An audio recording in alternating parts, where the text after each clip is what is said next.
പ്രിയപ്പെട്ട കുട്ടികളെ,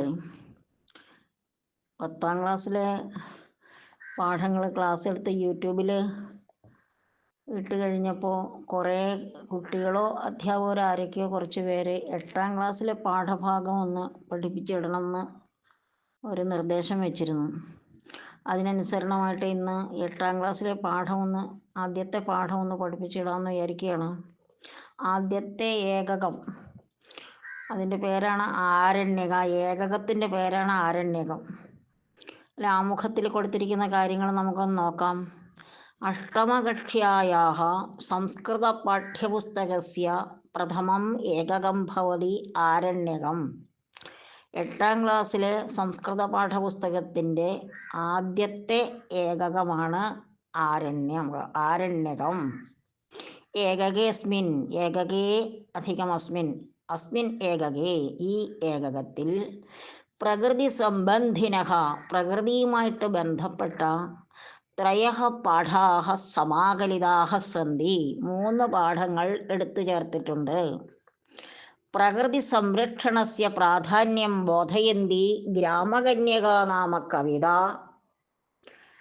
അതായത് പ്രകൃതി സംരക്ഷണത്തിൻ്റെ പ്രാധാന്യത്തെ മനസ്സിലാക്കി തരുന്ന ഗ്രാമകന്യക എന്ന കവിതയും വനവിഭവ സംബന്ധിനി, വനവിഭവങ്ങളുമായിട്ട് ബന്ധപ്പെട്ടുള്ള വയമേവ സംരക്ഷകാഹ നാമ കഥ, നമ്മളാണ് സംരക്ഷകർ എന്ന് പറഞ്ഞിട്ടൊരു കഥയും പ്രകൃതി ദുരന്താൻ പ്രതിപാദയൻ, പ്രകൃതി ദുരന്തങ്ങളെ പ്രതിപാദിച്ചുകൊണ്ട് ഇതി വാർത്താഹ ഇതി പാഠശ്ച, ഇതി വാർത്താഹ എന്ന പാഠവും.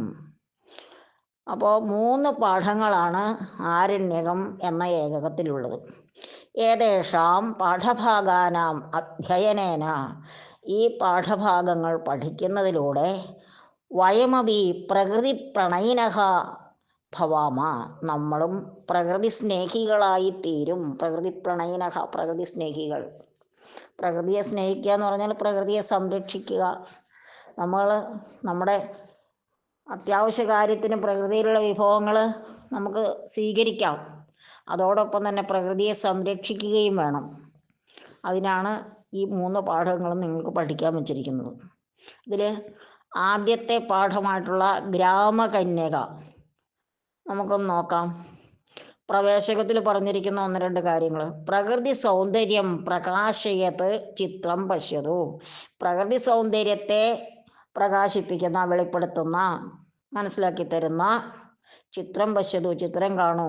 ശരിയാണ്, ഒരു ബസ് പോകുന്നത് കാണിച്ചിട്ടുണ്ട്, പിന്നെ സൈക്കിളിൽ ഒരാൾ പാലും കൊണ്ട് പോകുന്നു, ഒരു പശു അവിടെ കിടപ്പുണ്ട്, 2 സ്ത്രീകൾ അവിടെ നിൽപ്പുണ്ട്, തെങ്ങുകളുണ്ട്, മനുഷ്യർ നടന്നു പോകുന്നുണ്ട്, കാറുണ്ട്, മരങ്ങൾ, തെങ്ങുണ്ട്, അതുപോലെ വേറെ മറ്റു മരങ്ങളൊക്കെ നിൽപ്പുണ്ട്. അപ്പോൾ പ്രകൃതി സൗന്ദര്യത്തെ പ്രകാശിപ്പിക്കുന്ന ചിത്രം, പ്രകാശയത്ത് ചിത്രം, പ്രകാശിപ്പിക്കുന്ന ചിത്രം. ചിത്രം നപുംസകലിംഗമായതുകൊണ്ടാണ് അവിടെ പ്രകാശയത്ത് എന്ന് പറഞ്ഞത്. ഒരു പുല്ലിംഗപദമാണെങ്കിൽ പ്രകാശയൻ എന്ന് പുല്ലിംഗം ഉപയോഗിച്ചാണ്. സൗന്ദര്യം കഥം പ്രതീയതേ, ഈ ഗ്രാമസൗന്ദര്യം കണ്ടിട്ട്, ഈ പ്രകൃതി സൗന്ദര്യം കണ്ടിട്ട് നിങ്ങൾക്ക് എന്താണ് തോന്നുന്നത്?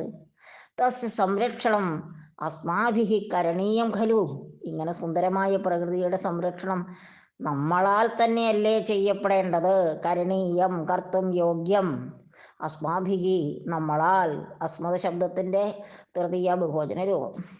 തദർത്ഥം കിം കിം കർത്തും ശക്യതേ, അതിനുവേണ്ടി, അതായത് ഇങ്ങനെ മനോഹരമായ പ്രകൃതിയെ സംരക്ഷിക്കുവാൻ വേണ്ടി കിം കിം കർത്തും ശക്യതേ, എന്തൊക്കെ ചെയ്യാൻ കഴിയും?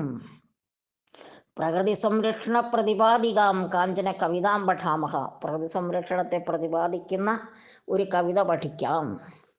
ആമുഖത്തിൽ എന്താ കൊടുത്തേക്കുന്നതെന്ന് നോക്കാം നമുക്ക്. അസ്മാൻ പരിതഃ അവലോകയാമഹ ചേത്, നമുക്ക് ചുറ്റും നോക്കുകയാണെങ്കിൽ പ്രകൃതേഹേ മനോഹാരിതാം ആസ്വദിതും ശക്യതേ, പ്രകൃതിയുടെ മനോഹാരിതയെ ആസ്വദിക്കുവാൻ കഴിയുന്നു. ആസ്വദിതും തുമുന്നന്തവ്യം. സൂര്യോദയ, സൂര്യൻ്റെ ഉദയം. മന്ദമാരുതഃ, ഇളം കാറ്റ്. മേഘവർഷണം, മഴ പെയ്യുന്നത്. ഋതവഃ, ഋതുക്കൾ, കാലങ്ങൾ. ഇത്യേവം സർവമപി, എന്നിങ്ങനെ എല്ലാം തന്നെ പ്രകൃതേഹേ ലാവണ്യം പ്രകാശയതി, പ്രകൃതിയുടെ ലാവണ്യത്തെ പ്രകാശിപ്പിക്കുന്നു. തദനുഭൂയ, ആ ലാവണ്യം അനുഭവിച്ചിട്ട്, അതായത് പ്രകൃതി സൗന്ദര്യം അനുഭവിച്ചിട്ട്, മഹാന്തഹ കവയഹ, മഹാന്മാരായ കവികൾ, വാൽമീകി, വ്യാസ, കാളിദാസ, ഭാസാദേഹ മഹാന്തഹ കവയഹ, മഹാന്തവും മഹാന്തഹ എന്ന നകാരാന്ത ശബ്ദമാണത്.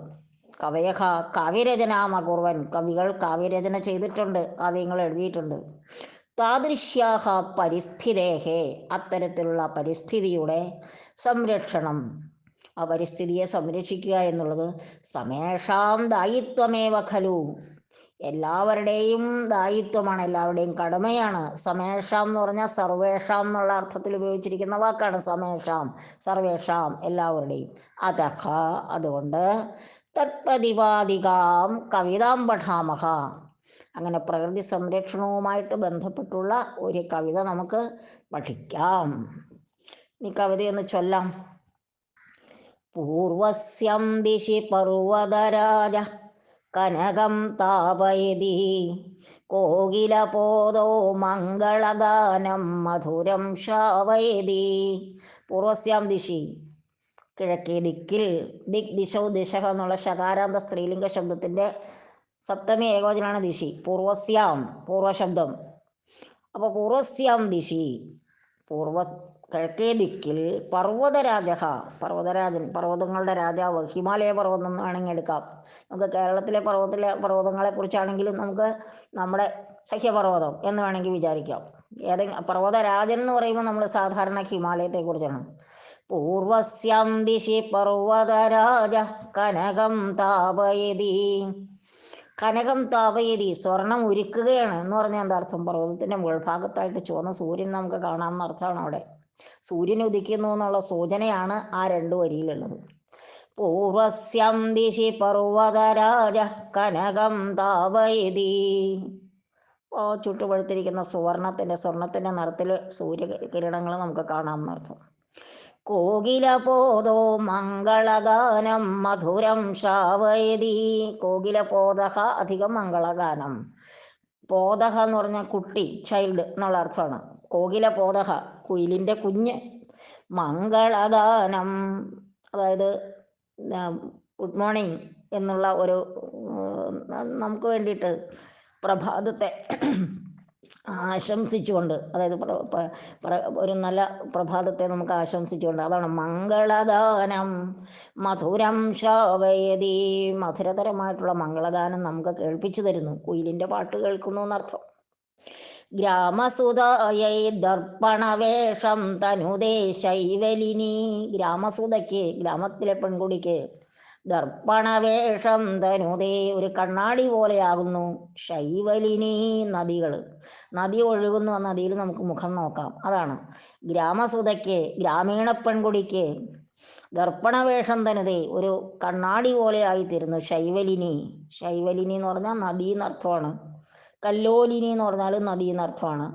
അപ്പോൾ ശൈവലിനി എന്ന് പറഞ്ഞാൽ പായലുള്ളത് എന്നാണ് അർത്ഥം. ശൈവലം എന്ന് പറഞ്ഞാൽ പായൽ എന്നാണ്. ശൈവലിനി, പായലുണ്ട്, നദികളിൽ പായലൊക്കെ ഉണ്ടാവുന്നത്, അതുകൊണ്ട് ശൈവലിനി.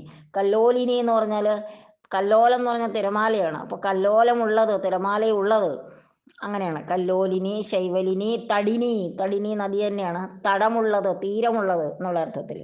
അപ്പം നദിയുടെ പര്യായപദങ്ങളാണ് ഞാൻ ഈ പറഞ്ഞത്. അഞ്ജനലേപം രാതിനികാമം രജനി ഗ്രാമസഖി, അഞ്ജനലേപം, അഞ്ജനം എന്ന് പറഞ്ഞാൽ കണ്ണെഴുന്നതിനുള്ള ഒരു മരുന്നാണ്. അത് പൂശുന്നു, നികാമം അങ്ങേറ്റം പൂശുന്നു എന്ന് വെച്ചാൽ കൂരിരുട്ടാണെന്നർത്ഥം. രജനി ഗ്രാമസഖി, ഈ രജനിയാണ്, രാത്രിയാണ് അഞ്ജനലേപം ചെയ്യുന്നത്. രാത്രി അഞ്ജനലേപം ചെയ്യുന്നു എന്ന് പറഞ്ഞാൽ രാത്രിയിൽ ഇരുട്ടാണ്. ഗ്രാമസഖി, ഗ്രാമമാകുന്ന സഖി, കൂട്ടുകാരികളാണ് സാധാരണ പെൺകുട്ടികൾക്ക് കണ്ണൊക്കെ എഴുതിച്ചു കൊടുക്കുക. സ്വയം എഴുതുന്നവരും ഉണ്ട് കേട്ടോ.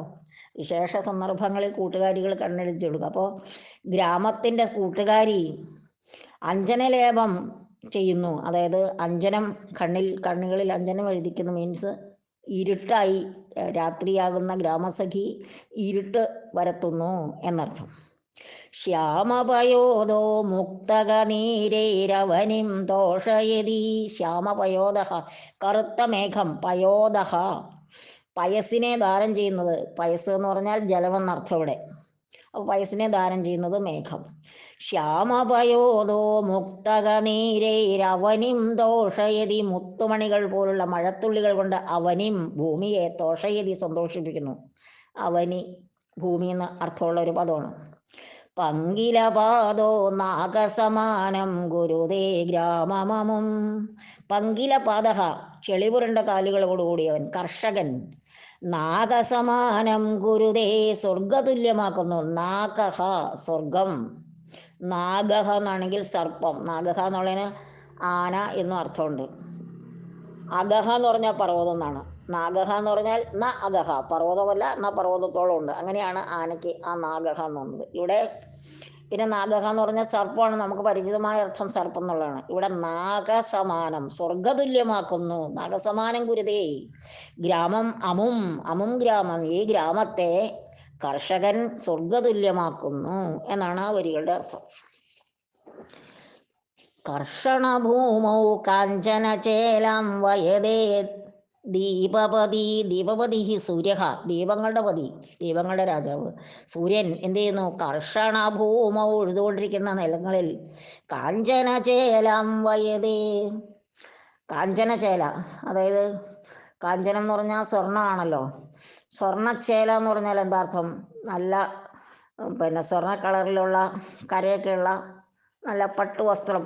വയതേ നെയ്യുന്നു, അതായത് സ്വർണ്ണ സമാനം നിറഭംഗിയുള്ള നല്ല പട്ടുചേല നെയ്ത് ഭൂമിയെ അണിയിക്കാൻ വേണ്ടിയിട്ട്. ആരാണത് ചെയ്യുന്നത്? ദീപപതി, അതായത് സൂര്യൻ തൻ്റെ കിരണങ്ങൾ പതിപ്പിക്കുമ്പോൾ, സൂര്യൻ തൻ്റെ രശ്മികളെ നീട്ടുമ്പോൾ ഒഴുകുന്ന നിലമൊക്കെ നല്ല വെട്ടിത്തിളങ്ങുന്ന അർത്ഥം. നല്ല ഒന്നാന്തര ഒരു വസ്ത്രം നെയ്ത് കൊടുക്കുകയാണ് നിലങ്ങൾക്ക്, ഭൂമിക്ക്. ആര്? സൂര്യൻ. സൗരഭവാഹോ മാധവമാല്യം ധരണീം ധാരയതി. സൗരഭവാഹ മീൻസ് സൗരഭത്തെ വഹിക്കുന്നവൻ, സുഗന്ധത്തെ വഹിക്കുന്നത് ആരാണ്? കാറ്റ്. അപ്പൊ സൗരഭവാഹ എന്നുള്ള വാക്കിന് കാറ്റെന്നർത്ഥമാണ്. മാധവമാല്യം, മാധവമാസത്തെ, മധുമാസത്തെ മാല്യത്തെ, മാലയെ, മാല്യം എന്ന് പറഞ്ഞാൽ മാല. ധരണീം ധാരയതി, ഓരോരുത്തരും പ്രകൃതിക്ക് ഓരോ അനുഗ്രഹങ്ങൾ കൊടുക്കുകയാണ്. സൂര്യനിപ്പോൾ പട്ടുവസ്ത്രം നെയ്ത് കൊടുത്തു, കസവ് വസ്ത്രം നെയ്ത് കൊടുത്തു. അതാണ് കാഞ്ചന ചേല എന്ന് പറഞ്ഞിരിക്കുന്നത്. അതുപോലെ കാറ്റ് മാലയണിയിച്ചു. ധരണീം ഭൂമിയെ, ധാരയതി ധരിപ്പിക്കുന്നു. സർവമശേഷം യത്നസമേതം വസുധാം ഭൂഷയതി. ഇങ്ങനെ എല്ലാവരും ഭൂമിയെ അലങ്കരിക്കുകയാണ് ചെയ്യുന്നത്. കർഷകൻ ഭൂമിയെ സ്വർഗതുല്യമാക്കുന്നു എന്ന് പറഞ്ഞു. മേഘങ്ങൾ മഴ പെയ്യ്ക്കുന്നു എന്ന് പറഞ്ഞു. സൂര്യൻ ഇപ്പോൾ സുവർണ്ണ നിറത്തിലുള്ള ചേലയണിയിക്കുന്നു എന്ന് പറഞ്ഞു. മേഘങ്ങൾ മഴ പെയ്യ്ക്കുന്നു നമ്മൾ പറഞ്ഞു.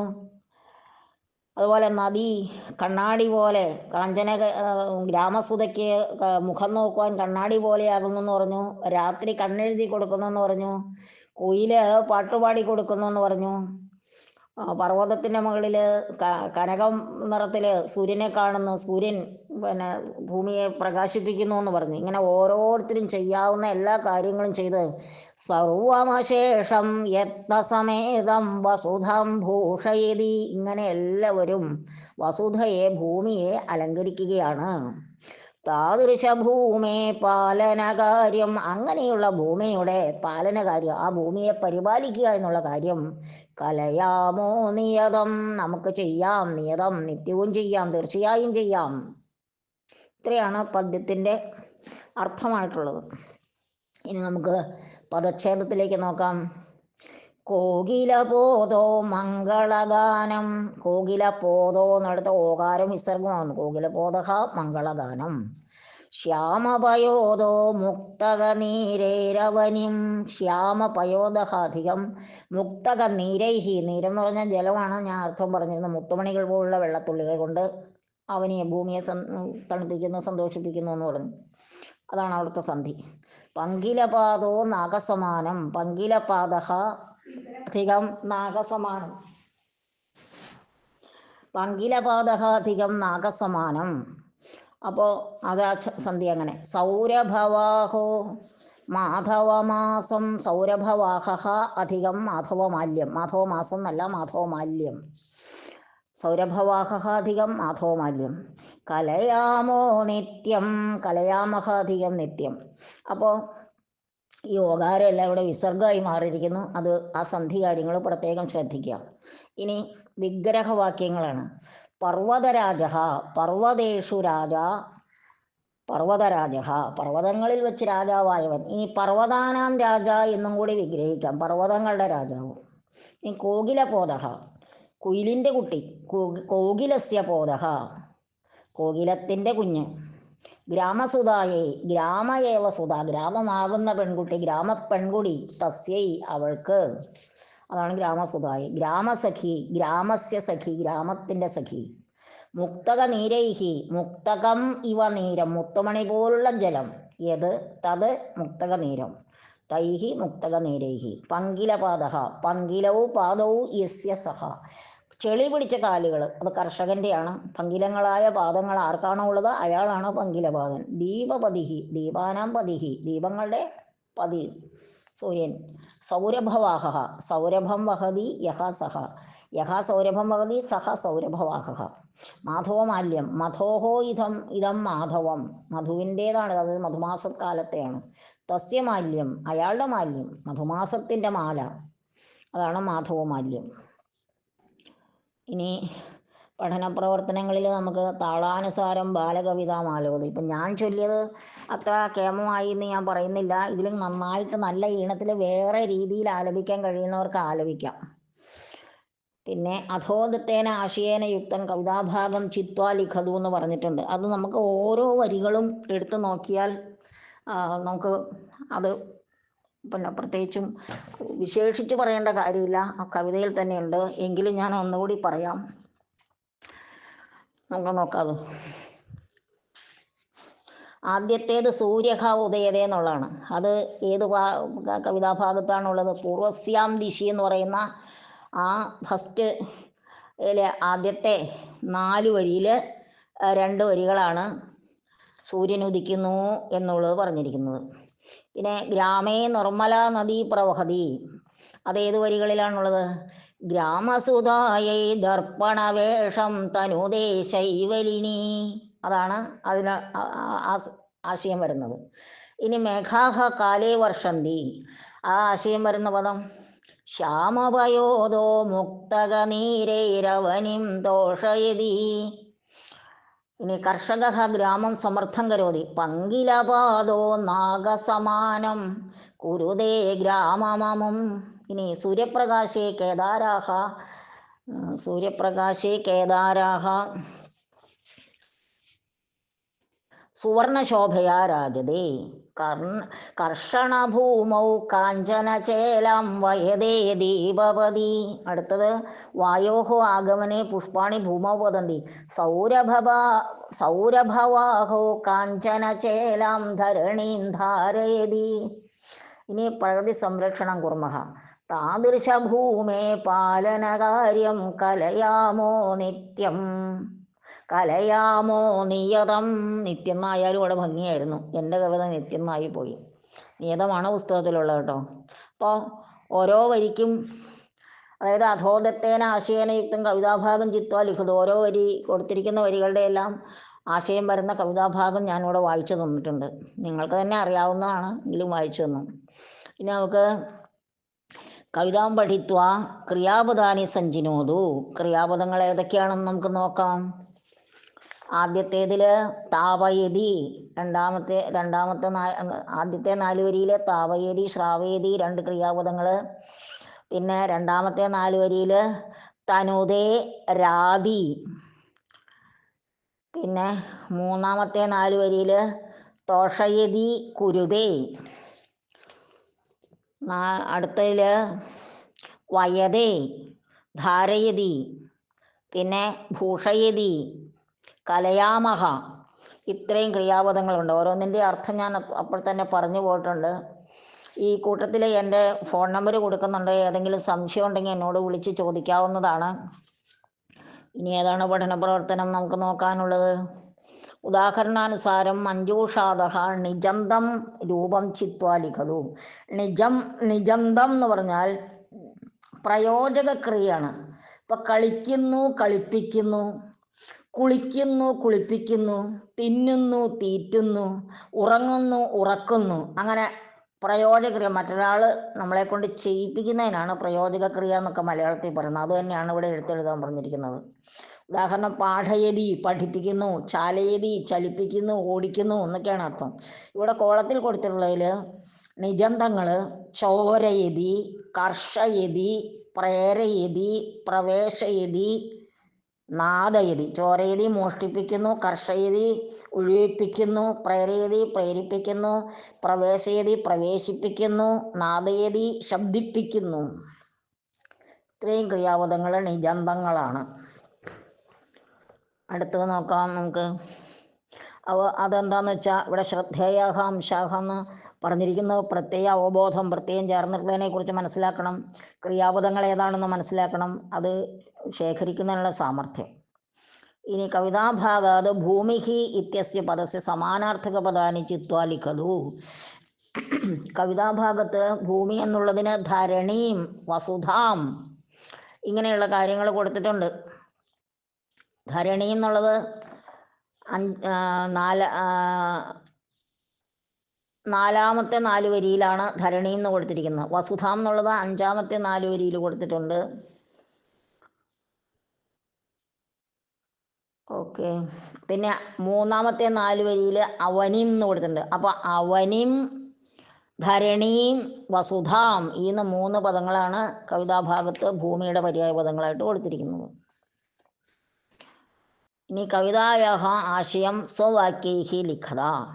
അത് നമുക്ക് ഇപ്പം നമ്മൾ പറഞ്ഞ ആ പൂർവസ്യാം ദിശി എന്നുള്ളത് ഏത് വരിയിലാണ് എന്ന് ഉള്ളതിന് പകരമായിട്ട് നമ്മൾ പറഞ്ഞിട്ടുള്ളതെല്ലാം കൂടെ കൂട്ടിച്ചേർത്ത് എഴുതിയാൽ നിങ്ങൾക്ക് ആ ചോദ്യത്തിൻ്റെ ഉത്തരം, ആശയം വ്യക്തമായിട്ട് നമുക്ക് സ്വന്തം വാക്യത്തിൽ എഴുതാൻ പറ്റും. ആർക്കെങ്കിലും എഴുതാൻ പറ്റാതെ ഉണ്ടെങ്കിൽ ഞാൻ എഴുതിയിട്ട് അയച്ചു തരുന്നതായിരിക്കും. ഇനി പരിസ്ഥിതി സംരക്ഷണസ്യ ഉപായാൻ സംഘർഷ ചർച്ചിത്വാ ലഘു ടിപ്പണി ലിഖതു. പരിസ്ഥിതി സംരക്ഷണത്തിന് എന്തൊക്കെ ചെയ്യാം എന്ന് ഗ്രൂപ്പായിട്ട് ചർച്ച ചെയ്തിട്ട് ലഘു ടിപ്പണി എഴുതുക. അപ്പോൾ ലഘു ടിപ്പണി എഴുതുക എന്ന് പറഞ്ഞാൽ എല്ലാവരും എഴുതി ശീലിച്ചിട്ടുണ്ടാവണം. പിന്നെ പരിസ്ഥിതി സംരക്ഷണവുമായിട്ട് ബന്ധപ്പെട്ട് നമ്മൾ ഒരുപാട് കാര്യങ്ങൾ സ്കൂളിലും വീട്ടിലും ഒക്കെ ചെയ്യാറുണ്ട്. ആ ചെയ്യുന്ന കാര്യങ്ങളെല്ലാം കൂടി ഒന്ന് സംഗ്രഹിച്ച് എഴുതി നോക്കിയിട്ട് നിങ്ങളുടെ അധ്യാപകരെ കൊണ്ട് തെറ്റിദ്ധരിപ്പിച്ച് പരീക്ഷയ്ക്ക് എഴുതാൻ പാകത്തിന് തയ്യാറാകുക. പിന്നെ അനുബന്ധമായിട്ട് കൊടുത്തിരിക്കുന്നുണ്ട് ദിക്കുകൾ: പൂർവ്വദിക്ക്, പശ്ചിമദിക്ക്, ദക്ഷിണ ദിക്ക്, ഉത്തര ദിക്ക്. പൂർവ്വദിക്ക് കിഴക്കേ ദിക്ക്, പശ്ചിമ ദിക്ക് പടിഞ്ഞാറേ ദിക്ക്, ദക്ഷിണ ദിക്ക് തെക്കേ ദിക്ക്, ഉത്തര ദിക്ക് വടക്കേ ദിക്ക്. ഇനി ഋതുക്കൾ: വസന്തം, ശിശിരം, ഹേമന്തം, ശരത്ത്, വർഷ, ഗ്രീഷ്മ. ഇതൊക്കെ നിങ്ങൾ കേട്ടിട്ടുള്ളതാണ്. കേട്ടിട്ടില്ലാത്തതും മനസ്സിലാകാത്തതുമായ കാര്യങ്ങൾ നിങ്ങൾക്ക് ടീച്ചർമാർ പറഞ്ഞു തരും. അറിയാത്തതൊക്കെ ഒന്ന് എന്താ പറയുക, സെർച്ച് ചെയ്ത് കണ്ടുപിടിച്ച് മനസ്സിലാക്കി. എല്ലാ അധ്യാപകർ തന്നെ പറഞ്ഞു തരണമെന്നില്ലല്ലോ. ഇനി പദനിർമ്മാണം എന്ന് പറഞ്ഞ ഒരു അഭ്യാസ പ്രവർത്തനം. ദദാതീതി ദഹ, ദാനം ചെയ്യുന്നു, നൽകുന്നു എന്ന അർത്ഥത്തിലാണ് ദഹ എന്ന് ചേർത്ത് വരുന്ന പദങ്ങൾ. പയഹ ദദാതീതി പയോദഹ, ജലം നൽകുന്നു എന്നുള്ളതുകൊണ്ട് പയോദം മേഘം. ജലം ദദാതീതി ജലദഹ, അതും മേഘം തന്നെ അർത്ഥമാണ്. തോയം ദദാതീതി തോയദഹ, തോയവും ജലവും വാരിയും എല്ലാം ജലം എന്നുള്ള അർത്ഥത്തിലാണ്. വാരി ദദാതീതി വാരിദഹ. ഈ 4 പദങ്ങളും മേഘത്തിൻ്റെ പര്യായ പദങ്ങളാണ്. ഇനി ധാതുരൂപങ്ങൾ. താവയതി എന്നുള്ള ക്രിയാപദത്തിൻ്റെ എല്ലാ രൂപങ്ങളും കൊടുത്തിട്ടുണ്ട്. പ്രഥമപുരുഷനിലും മധ്യമപുരുഷനിലും ഉത്തമപുരുഷനിലും എല്ലാം കൊടുത്തിരിക്കുന്നു. താപയതി, താപയതഃ, താപയന്തി, താപയസി, താപയഥഃ, താപയഥ, താപയാമി, താപയാവഹ, താപയാമഹ. നമ്മൾ നിജന്തക്രിയകൾ തിരഞ്ഞെടുത്തിരുന്നല്ലോ. ആ തിരഞ്ഞെടുത്ത ക്രിയകളെല്ലാം ഇതുപോലെ ഒന്ന് എഴുതി നോക്കുകയും വേണം. ഇനി നിങ്ങൾ രാതി എന്നുള്ള രാദാനേ എന്ന അർത്ഥത്തിലുള്ള രാതി എന്നുള്ള ക്രിയാപദം കൊടുത്തിട്ടുണ്ട്.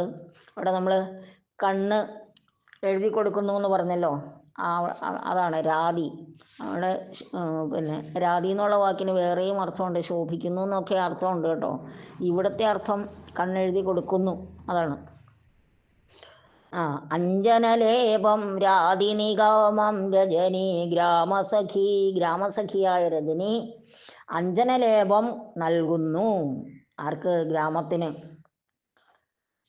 അതാണ് അവിടെ രാധി രാധഹ എന്ന് പറഞ്ഞിട്ട് ക്രിയാപദം വിവരിച്ച് എഴുതി കൊടുത്തിട്ടുണ്ട്. നിങ്ങളത് പഠിക്കണം. രാധി രാധഹ, രാന്തി, രാസി രാധഹ, രാധ, രാമി രാവഹ, രാമഹ, രാമഹ.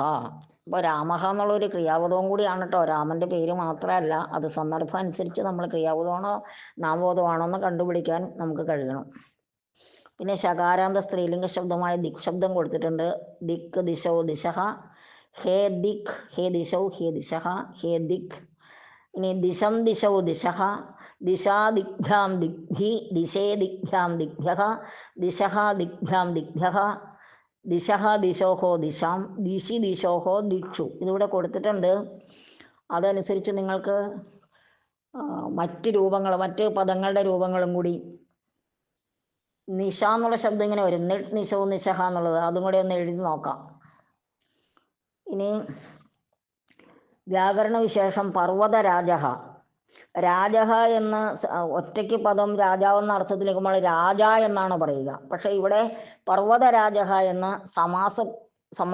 സമസ്തപദമാണ്. അപ്പോൾ പർവ്വതരാജഹ അങ്ങനെ വരുമ്പോൾ രാജൻ ശബ്ദം രാജ എന്നുള്ളതിന് പകരം അകാരാന്തത്തെ ആകും. അതാണ് പർവ്വതരാജഹ. പർവ്വതരാജഹ ഇത്യത്ര സമാസാന്തസ്യ, സമാസത്തിൻ്റെ അന്തത്തിലുള്ള രാജൻ ശബ്ദസ്യ, രാജൻ ശബ്ദത്തിന് അകാരാന്തവത് രൂപം ലഭതേ, അകാരാന്തത്തെ പോലെ രൂപം ലഭിക്കുന്നു. അത് ലഭിക്കാനുള്ള ഒരു നിയമമാണ് രാജാഹ സഖിഭ്യഷ്ടച്ച് എന്ന് പാണിനി സൂത്രം എഴുതി വച്ചിട്ടുണ്ട്. ഈ നിയമപ്രകാരമാണ് രാജൻ ശബ്ദത്തിനും അഹസ് ശബ്ദത്തിനും സഖി ശബ്ദത്തിനും ടച്ച് എന്ന പ്രത്യയം ചേർന്നത് സമാസത്തിൻ്റെ അന്തത്തിൽ വരുമ്പോൾ അകാരാന്തമായി മാറുന്നു എന്നാണ് അതിൻ്റെ അർത്ഥം. ഇനി അമരകോശം കൊടുത്തിട്ടുണ്ട് പര്യായപദങ്ങൾ. ദിക്, ദിശസ്തു, കകുഭ, കാഷ്ട, ആശാശ്ച, ഹരിതശ്ചതാഹ. ദിക് എന്നുള്ളതിന് ദിശഹ, കകുഭഃ, കാഷ്ട, ആശ, ഹരിതഃ, ഹരിതശ്ച. അങ്ങനെ 1, 2, 3, 4, 5 പദങ്ങൾ അവിടെ പര്യായപദങ്ങൾ കൊടുത്തിട്ടുണ്ട്. ശൈവലിനി തരംഗിണി, തരംഗങ്ങളുള്ളത്, തിരമാലകളുള്ളത് എന്നുള്ള അർത്ഥത്തിൽ, നദി എന്നർത്ഥം. ശൈവലിനി, തടിനി, ഹ്രാദിനി, ധുനി ഇതെല്ലാം കൊടുത്തിട്ടുണ്ട്. ഇനി അവനിഹി ഗോത്ര, കുഹു, പൃഥ്വി, പൃഥ്വി, ക്ഷ്മാ, അവനിർമേദിനി, അവനിഹി, മേദിനി, മഹി. പിന്നെ ഉർവി, ധരണി, ധരിത്രി, വസുന്ധര, അങ്ങനെ ഒരുപാട് കാര്യങ്ങൾ അവനി, ഭൂമി എന്നുള്ള പദത്തിന് ഉണ്ട്. അപ്പോൾ ഈ പാഠത്തിലെ എല്ലാ കാര്യങ്ങളും നമ്മൾ പറഞ്ഞു കഴിഞ്ഞു. ഇനി അതിനകത്ത് നിങ്ങൾ പ്രത്യേകമായിട്ട് ചെയ്യേണ്ടത് കവിതയുടെ ആശയം സ്വന്തം വാക്യത്തിൽ എഴുതാനാണ്. അതിനാണ് ഞാൻ പറഞ്ഞു തന്നത്. പൂർവസ്യാം ദിശി സൂര്യഃ ഉദേതേ ഗ്രാമസുതായൈ ശൈവലിനി ദർപ്പണവേഷം തനുതേ ശ്യാമപയോദഃ മുക്തകനീരൈഃ അവനിം ദോഷയതി പങ്കിലപാദഃ അവനിം നാഗസമാനം കുരുതേ, അമും ഗ്രാമം നാഗസമാനം കുരുതേ. പിന്നെ കർഷണഭൂമൗ ദീപപതിഹി കാഞ്ചനചേലാം വയതേ, വയതേ നെയ്യുന്നു എന്നാണ്. സൗരഭവാഹോ കാഞ്ചനചേലാം ധരണീം ധാരയതി, കാറ്റ് ഭൂമിയെ മാലയണിയിക്കുന്നു. അതായത് കാറ്റ് വരുമ്പോൾ പൂക്കളെല്ലാം കൊഴിഞ്ഞ് ഭൂമിയിൽ വീഴുന്നു. അപ്പോൾ ഭൂമിക്കതൊരു മാല കൊടുത്തതുപോലെയായി. താദൃശ ഭൂമേഹേ പാലനകാര്യം വയം നിത്യം കലയാമഹ എന്നും കൂടി എഴുതി ചേർത്താൽ പാരഗ്രാഫായി. ഇത്രയും കാര്യങ്ങളാണ്. ഇനി എന്തെങ്കിലും സംശയം ഉണ്ടെങ്കിൽ എന്നോട് വിളിച്ച് ചോദിക്കണം.